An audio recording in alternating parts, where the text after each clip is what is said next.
America மற்றும் Iran இடையிலான போர் இப்போது ஒரு முடிவை நோக்கி நகர்வது போல தெரிகிறது.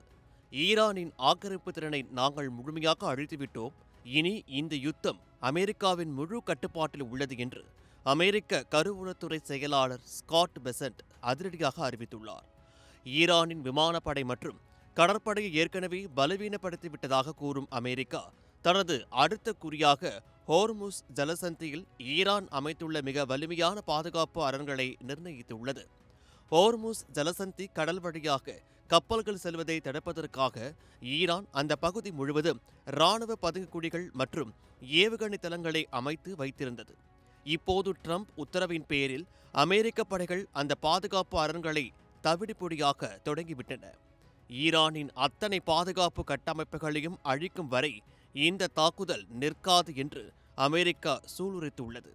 இது ஈரானுக்கு விடுக்கப்பட்ட ஒரு நேரடி எச்சரிக்கையாகவே பார்க்கப்படுகிறது. ஏற்கனவே அமெரிக்க அதிபர் டொனால்ட் ட்ரம்ப் அடுத்த 48 மணி நேரத்திற்குள் கடல் வழியை திறக்காவிட்டால் ஈரானின் மின் உற்பத்தி நிலையங்களை அழித்து விடுவோம் என்று கெடு விதித்திருந்தார். அந்த கெடு முடிவதற்குள் ஈரானின் இராணுவ பலத்தை குறைக்கும் வேலையை அமெரிக்கா கச்சிதமாக செய்து முடித்துள்ளது. ஈரானின் ஏவுகணை அமைப்புகள் மற்றும் தகவல் தொடர்பு மையங்கள் மீது நடத்தப்பட்ட தாக்குதல்களால் ஈரான் இராணுவம் நிலைகுலைந்து போயுள்ளதாக தகவல்கள் தெரிவிக்கின்றன.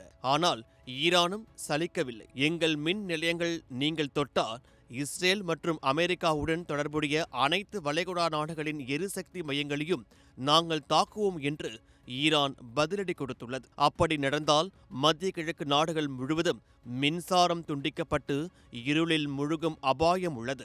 இதற்கிடையில் இஸ்ரேல் இராணுவ லெபனானில் தரைவழி தாக்குதலை விரிவுபடுத்த திட்டமிட்டுள்ளது. ஆக மொத்தம் ஈரானின் கடைசி கோட்டையான ஹோர்முஸ் ஜலசந்தியை உடைக்க அமெரிக்கா வியூகம் வகுத்துவிட்டது. அடுத்த சில மணி நேரங்களில் அங்கு என்ன நடக்கும் என்பதை பொறுத்திருந்துதான் பார்க்க வேண்டும்.